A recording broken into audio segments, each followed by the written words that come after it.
Hey YouTube, it's Barney. How you doing? This is day 5 of my Tecfidera stint, but the reason for this video is actually not because of Tecfidera. I've had a little bit of flushing today, which has faded, so this has been the best day for the side effects. But I guess as promised, I wanted to put out a little bit of a story on my journey. So, I was diagnosed with MS, multiple sclerosis, way back this year, March the 10th, 2017. It's a date I'll not forget, but only because that was the date that it was all eventually confirmed. Up to that point, in recent times, I kind of expected it, but the journey, believe it or not, started, at least officially, in 2002. Why did I say 2002? Well, I'm going to get to that moment, but I can say that in 2002 what happened was I began to have some tingling in my hands, and I went to the doctor because it was a bit weird. It had gone to 2 fingers, it was from the elbow down, and it just wasn't a great sensation. It didn't stop me doing anything, it was just uncomfortable. Pins and needles, all the time. So I went to the doctor. They sent me for an MRI. I went for the MRI and they put blue fluid through my veins and to see exactly what it was doing. Nothing really conclusive was confirmed. I got told probably a trapped nerve round about in the upper back, and then I was recommended to go for some physiotherapy, which I did. The physio was great, it was fabulous, real neat, deep sports, massage, stretches, pulls, and I could even feel the way that the arms and all the connections, things and all that worked. That was cool. Didn't change a damn thing. I even wore a neck brace for 2 or 3 weeks, which actually just made me feel a little bit more awkward than do anything to the symptoms. So I kind of threw away the neck brace, and from there I just cracked on, went to work, lived the family life. Nothing changed with the symptoms, but I wasn't stopped from doing anything, and probably like a lot of people, I just got on with stuff.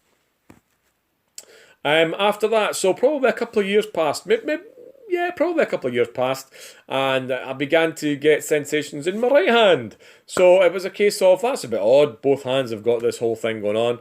So off I went to the doctors, a few more tests, another MRI, and this time I got sent for electro acupuncture, where I got, I guess, pins stuck in my hands in this area here, and electric currents were shot through them. That was uncomfortable, didn't enjoy that, and I'm not sure if it gave any insight into my condition, but at that point I had no condition. Nothing was confirmed beyond just strange symptoms, no real conclusive diagnosis. Are they causing you any difficulties? No, I could still move my arms and hands, and they weren't actually changing what I could or couldn't do. So off I went and had symptoms in both hands, which I just got used to, as you do. A couple more years pass, and then my legs began to get the same kind of feeling. The outside of my toes began to tingle, which was kind of odd.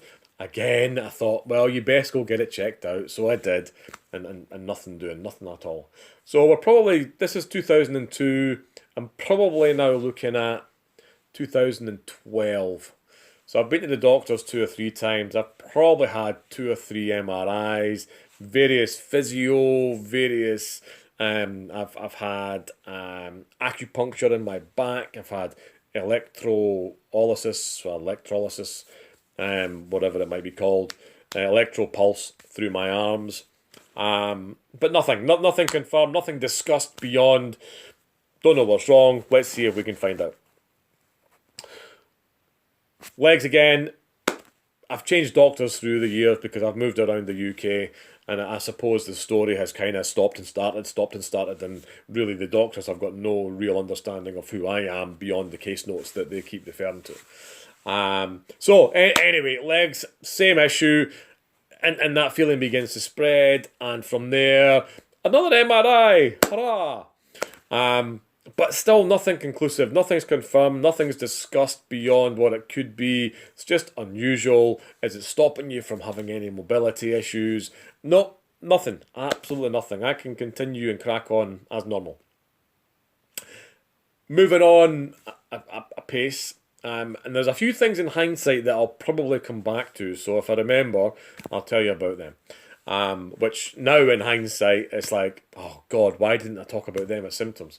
Anyway, probably about 2013, I began to get feelings which, numb bum is the best way I can describe it. My lower area, I could not feel. It had a numbness. There was, I could not tell if I was looking after myself and all the rest of it. And it probably was the weirdest sensation that I've had. And if I'm honest, probably the most worrying sensation that I've had. So off I pop, go to the GP, tell them what the issue is. Another MRI. And it must have been 2013-14. And at this point, the GP asks me, actually, the GP refers me to a neurologist. And the neurologist asks me if anybody has discussed MS with me before. So this is about 2013, 2014. And I had to be honest to say, hadn't ever cropped up in any conversation with any doctor in the past, which was the truth. It was always a case of listening to my symptoms, test me, the old arms out, pressure down, walk in a straight line, whatever it might be that they would test you for. But nothing was ever kind of reached a conclusion. So another MRI. This neurologist moved, which was unfortunate because we got on really, really well. And he seemed to really want to dig deeper into the symptoms and ask about what I was feeling and how it made me, did it stop me doing things, and everything along those lines. It passed. The numb bum, which is the best way I can describe it, that passed as well. So, like a regular bloke, I suppose, I just cracked on and off I went and continued doing things. I have to emphasise, physically, beyond the lack of sensation, I could still run, I could still walk, I could still play football, although badly, volleyball. There was nothing, I wasn't stopped from doing things. I just had really, really, sometimes uncomfortable, sometimes a little bit concerning, but mainly just symptoms which were a pain in the arse rather than anything debilitating. Through this time, we're probably 2014, 2015, I had a really sore eye, where even just looking up and down was uncomfortable. I went to the opticians, as you do, because at my age you think, I need glasses. I got glasses, can't say they've changed anything, can't say they've made a blind bit of difference, but I got a prescription. But the pain subsided, kind of coincidentally, so again, I just kind of went on with it, just lived your life. What's happened next? Probably my legs and the heaviness and the weight of my legs. So if you could imagine your legs, so your lower legs, the knee down, your feet have got constant pins and needles, actually to the point no longer can you feel the pins and needles because your feet are too numb, and that you feel like you're standing on an egg or a marble, but there's nothing under your feet. It's just a really odd sensation. It's the way I described it to the neurologist was, it was like always having crumpled up socks, even when I wasn't wearing socks. So the soles of my feet were really quite odd. Even walking on carpet with bare feet, I always felt like I was walking on a rockier surface. So that was kind of strange. And from my knees down, if you could imagine wearing 4 or 5 pairs of socks and then a compression sock on top of that, combined with the pins and needles and numbness, and almost feeling as if you were walking on sand all the time. That's kind of give you the gist of what my legs feel like. The worst it became was when I couldn't actually feel the football when I was kicking it.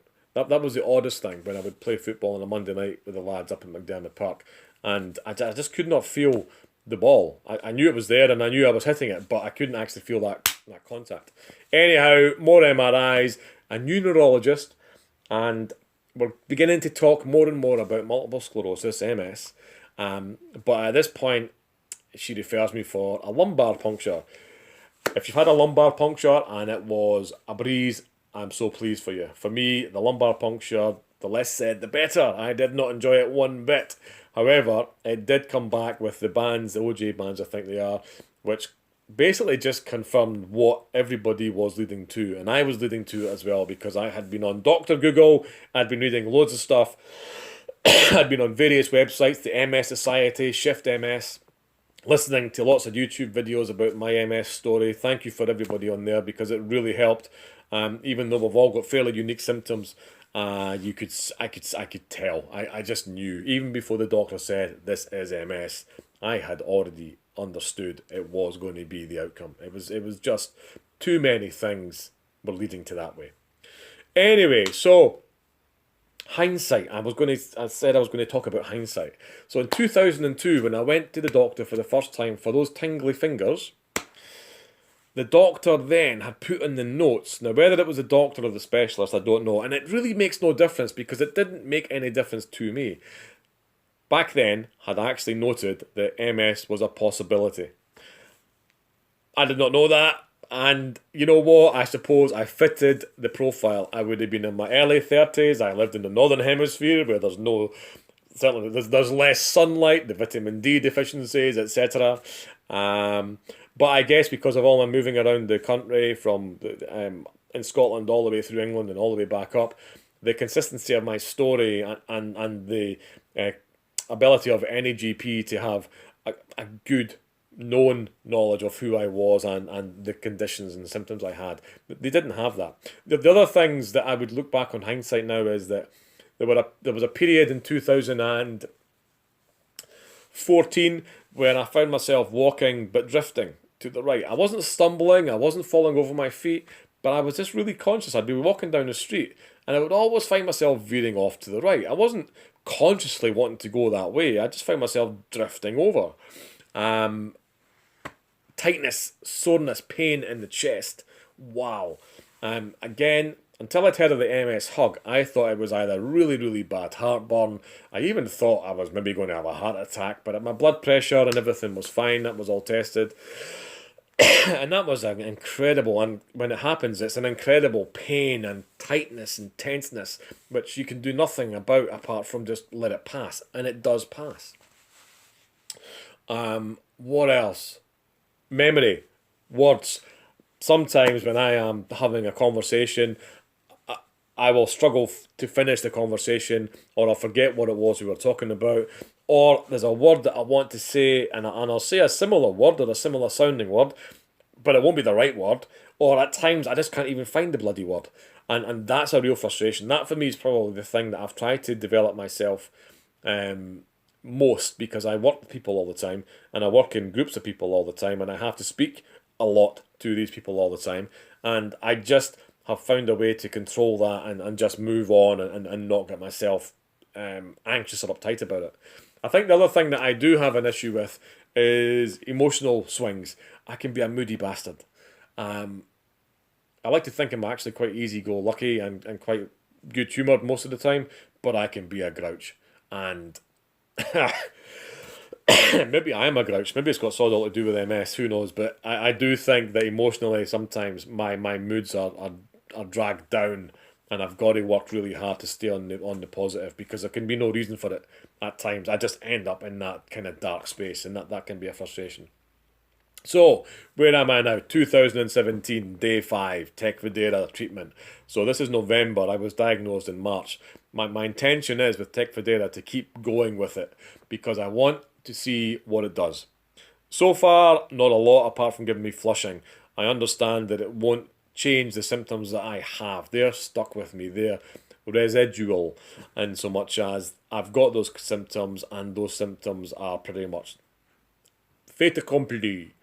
But I feel I want to find out what does work, what has an impact. I do believe I want to raise awareness for MS. I do believe I want to help those people that are in far worse conditions than I am. Physically, I'm still pretty able. I still play football and volleyball and everything else. So the thing for me is sharing my story, raising awareness, and hopefully one day being able to share the things at work. So that's it for me. Thanks for listening, and be cool.